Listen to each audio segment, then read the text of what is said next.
Good morning, this is your Stats Sensei, Mr. Spensei, and this is Death Packet Unit 3A, Classical Probability, problems 81 through 89. So suppose that for a certain coastal city in any given year, the probability of a major hurricane hitting is zero point 0.4, the probability of flooding is 0.3, and the probability of a major hurricane and flooding is 0.2.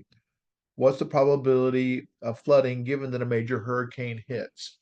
Well, there are several different ways to approach this, but once again, I have two variables. I have three numbers. I'm going to set up a table, although in this case, it's not as important, but I do think it just helps organize the materials so much better. So my table is going to look like this. Now, in this particular case, a lot of this was not conditioned. So the probability of major hurricane hitting is 0.4. So I can put hurricane, no hurricane. This is 0.4. Of course, this is 1. 1 minus 0.4 is 0.6. The probability of flooding is 0.3. Well, that means that goes out here because it wasn't conditioned. So we have flooding and not flooding. If that's 0.3, then this is 0.7. And it says the probability of major hurricane and flooding. Oh, and tells me this is my intersection. So this is 0.2 because it had to be happen to be both. Well, these all have to add up, and 0.4 minus 0.2 is 0.2. 0.3 minus 0.2 is 0.1. And this needs to be 2 minus 0.7 needs to be 0.5. And this plus this equals this. So this all adds up, and we have a table pretty quickly to make this one. All right, what's the probability of flooding given that a major hurricane? Well, this is so remember it's always intersection over given. And what were we given? We were given a major hurricane. So this is 0.4. And then it says what's the probability of flooding? Well, there's my intersection of 0.2. So 0.2 over 0.4, which is going to give me 1/2 or 0.500. All right, next one. Suppose that 62% of graduates from your high school go on to a four-year college. All right. 15% go on to a two-year college, 18% find employment, and the remaining graduate search for a job. If a selected student is not going on to four-year college, what's the probability he or she will find employment? So I'm going to put college and write 0.62. Two-year college. So this is for college. This is a two college. Two-year college. This is 15%. 18% is employment. So E for employment. And job search is we don't know. But all this has to sum up to 1. So this plus J has to equal 1. So let's add these up and see where we're at. So 0.62 plus 0.15 plus 0.18, that's 0.95. So 0.95 plus J has to equal 1. Subtract 0.95 from both sides. And the probability of a job is 0.05. All right, so this has to be 0.05. So if a randomly selected student is not going to the four-year college, well, that means this is gone.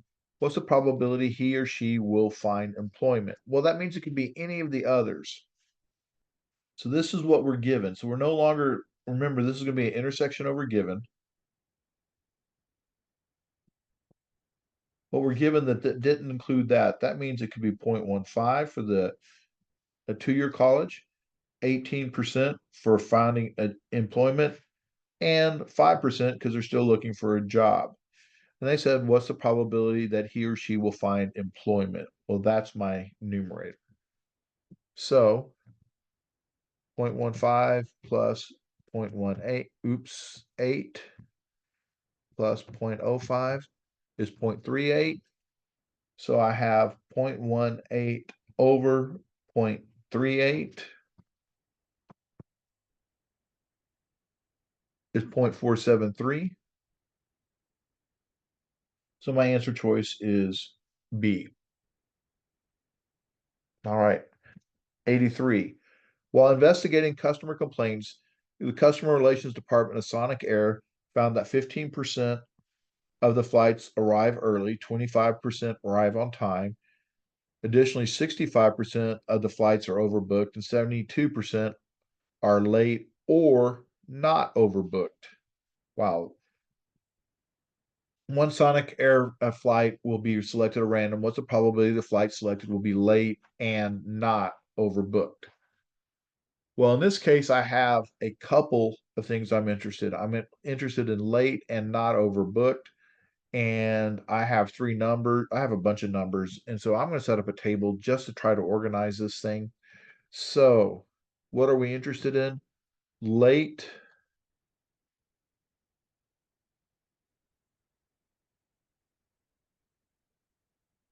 So let's take a look at this. We know this is going to be one. 15% of the flights arrive early and 25% arrive on time. Well, we didn't really care about that. We cared about late. But if 0.15 plus 0.25 arrive on, those are not late. That's 0.4. So that's my not late. So not late is 0.40. Then late must be 1 minus that, or 0.60, because early and on time, those aren't late.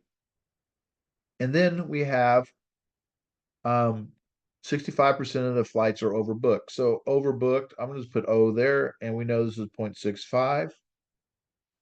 This is 0.35, so this is going to be not overbooked. All right. 72% are late or not overbooked. Ooh, that's ugly. All right. Because the reason that's ugly is because that tells me I need probability of A union B equals the probability of A plus the probability of B minus the probability of A and B. But they said probability the flight will be late. So they're looking at this, or not overbooked. So this, we're looking at these two numbers. So, and they're telling us that is 0.72. So 0.72 equals late 0.60 plus 0.35 minus my intersection. So when I add these up, these add up to 0.95. So the 0.72 equals 0.95 minus my intersection. Subtracting 0.95 from both sides, I end up finding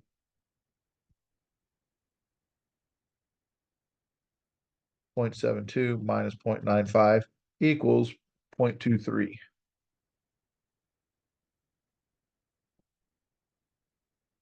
And change both signs, which we can do. So this is late and not overbooked. So this is 0.23. And from that point, I can fill out the table.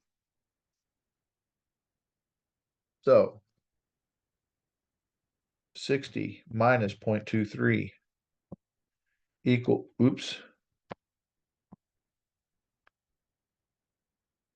clear. 0.6 minus 0.23 is 0.37. 35 minus 23, 0.35 minus 0.23 is 0.12.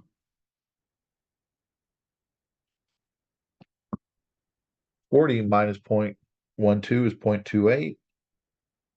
And just check this plus this equals that. So it looks like I have my table built correctly because everything adds up rows and columns. All right. What's the probability the flight selected will be late and not overbooked? So late and not overbooked. Well, late is here, not overbooked is here. My answer is 0.23. So my answer to this question is B. Once again, table helps organize a whole lot of ugly material. 84. The seniors at 3 high schools were surveyed about their plans after graduation. The following table shows the responses classified by high school. One senior from the high school will be selected at random. What's the probability the senior selected will not be from high school B, given that the senior responded a choice other than college? So we have intersection over given. So in this case, what were we given? We were given that they were not going from college. So that takes that out of the mix. So we started off with 956. We're going to take out the college. That's completely gone. We don't even have to worry about that column anymore. All right. And we said will not be from high school B. So that takes out that. So now I have everything that's left. So I'm going to end up with a pretty big numerator. So 99 plus 49 plus 63 plus 83 plus 31 plus 71.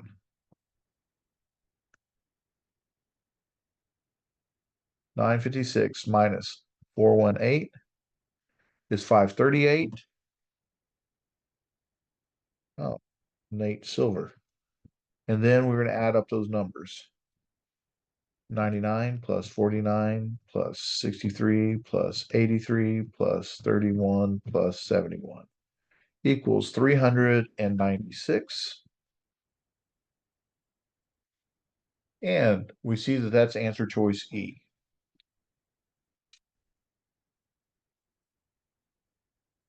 At a large high school, 40% of the students walk to school, 32% of the students have been late to school at least once, and 37.5 who walk to school have been late to school at least once.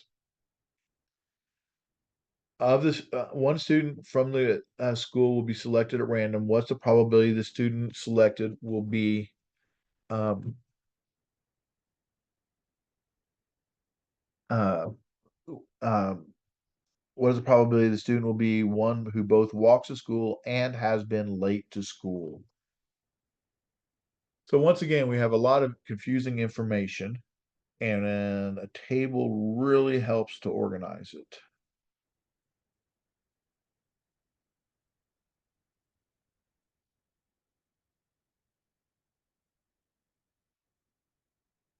Forty percent of the students walk to school. Okay, walk. Well, that's 0.40. So this is 0.60. 32% of the students have been late to school at least once.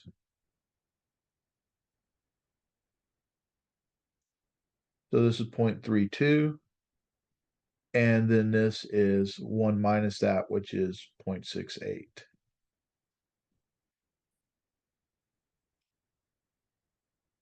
So of the students who um,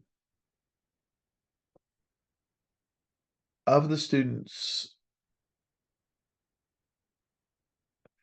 okay, so 37.5% of the students who walk to school have been late at least once. Well, of indicates this is a given. So this tells me I'm working with intersection over given. Well, that means the probability of A and B equals the probability of A, or A given B equals the probability A and B over the probability of B. Well, it said of this group, so this is A given B is 0.375 equals, well, and it's from the group who walk to school.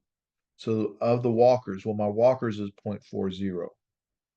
So now I can find my intersection. So I'm going to multiply both sides by 0.40.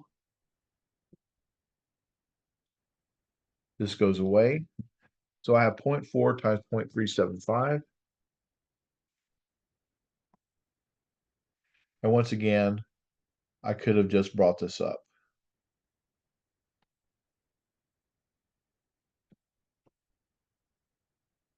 So this is going to be 0.625.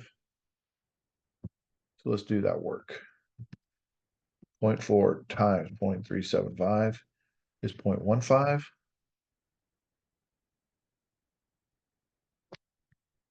0.4 times 0.625 is 0.25. And then I can finish the table. 68 minus, or 32 minus 0.15, 0.32 minus 0.15. I didn't have to, but I just want to show you that you can finish the table. And 0.68 minus 0.25 is 0.43. So I finished the table, but what did they ask for? What's the probability that the student selected will be one who both walks to school and has been late? So we want walk and late. There's walk, there's late, that's 0.15. Answer choice is B. For the lunch at a special high school cafeteria, students can get either salad or French fries as a side order. The following table shows the number of each side order for the lunch specials purchased on one day, classified by the grade of the student. From those who purchased the lunch special that day, one student will be selected at random. What's the probability the student selected will be in grade 10, given that they ordered French fries? All right, this is an easier problem, which is nice after some of the long ones. Intersection over given. So what were we given? What's probably the student was selected will be in grade 10, given that they ordered French fries. Well, what's French fries? 248, grade 10, 71. So our answer choice to 86 is C. 87. A company is considering purchasing the mineral rights to two different mountains. The probability that it will purchase the mineral rights to the first mountain is 0.55. Probability purchase mineral rights to the second mountain is 0.44. Assuming the purchases are independent, which means we can multiply them, what's the probability to purchase them to exactly one of the two mountains? All right, so again, we have a lot of information and we have two of something. Anytime you have two of something, a table or some sort of sample space is really helpful. So I'm going to call this mineral rights for mountain one, no mineral rights for mountain one, mineral rights mountain two, no mineral rights mountain two. So the probability that I purchase mineral rights from the first mountain is 0.55. Well, 1 minus 0.55 is 0.45. The probability that I purchase mineral rights from the second mountain is 0.4. Well, the probability that it won't is 0.60. But they gave us another piece of information. They said that they're independent. So that means the probability of A and B equals the probability of A times the probability of B. So in this case, I can multiply 0.55 for the mineral rights of this one times 0.4. When I do that, I end up getting 0.22, and that can go right there because that's that. And from that, I can fill out the rest of the table because 0.4 minus 0.22 is 0.18. The 0.55 minus 0.22 is 0.33. And this is going to add up to be 27. Okay. Now I could have taken any of these. I could have multiplied 0.45 times 0.6. Watch that. 0.45 times 0.6. And that also is 0.27 because they're independent. This times this equals this. This times this equals that. Because they told us they're independent, we could fill out the table like that if you wanted to. All right. What is the probability that it'll purchase mineral rights to exactly one of the two mountains? Well, let's think about this. This is purchasing mineral rights to both mountains right here. So this is two mountains. This is not from one, not from here. So this is purchasing 0. This is from 1, but not from 2. Oh, this is 1. And from this one and this one, that's also 1.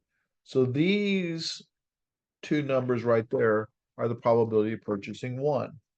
And 0.33 plus 0.18 equals 0.51.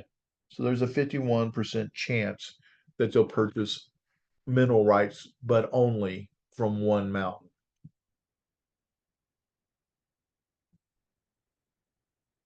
All right. 88. Students at a local elementary school were shown a painting and asked which emotion, joy, happiness, love, or anger, they felt by looking at the painting. The students were classified by their age. The following table summarizes the responses um, of the students by age group. One student from the school will be selected at random. What's the probability the student is in the age group of 6 to 8, given that they responded to joy? So intersection over given.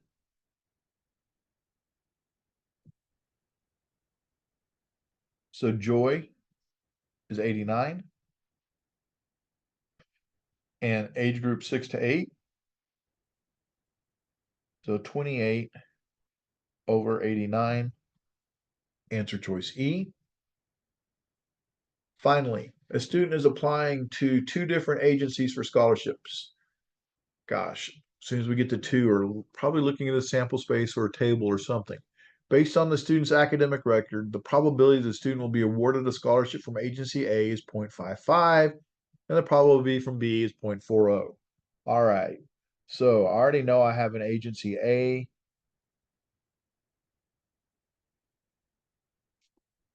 and B.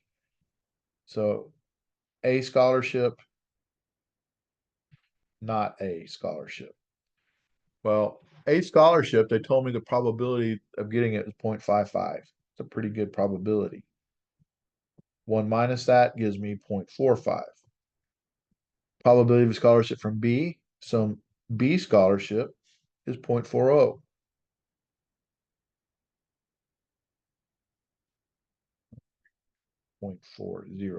So not B scholarship is 0.60.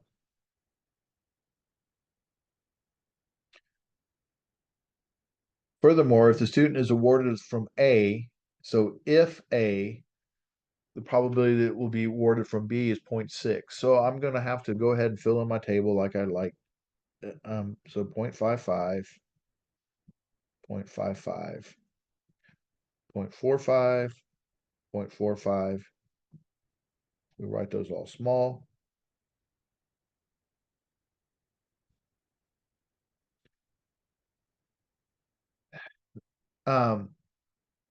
So if they get it from A, the probability to get it from B is 0.6, which means this is 0.40. So let's start working. So 0.55 times 0.6 is 0.33.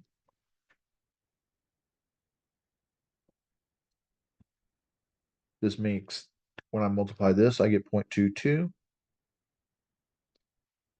40 minus 0.33 is 0.07. 60 minus 0.22 is 0.38. And this plus this is 0.45. All right. What's the probability that they'll be awarded at least one? Well, this is not A, not B, so this is the probability of 0. So we're not interested in this one. In this case, they get 2 scholarships. In this case, they're 1, and this is 1. So we're not interested in this column, but we are interested in these 3. So if we add up those 3, what do we get? 0.33 plus 0.07 plus 0.22. I get 62% chance of getting at least one scholarship. Or I could have gone 1 minus the 0.38 and also gotten 0.62 as well. All right. Appreciate you watching. I hope this helped and good luck on your exams. Thank you.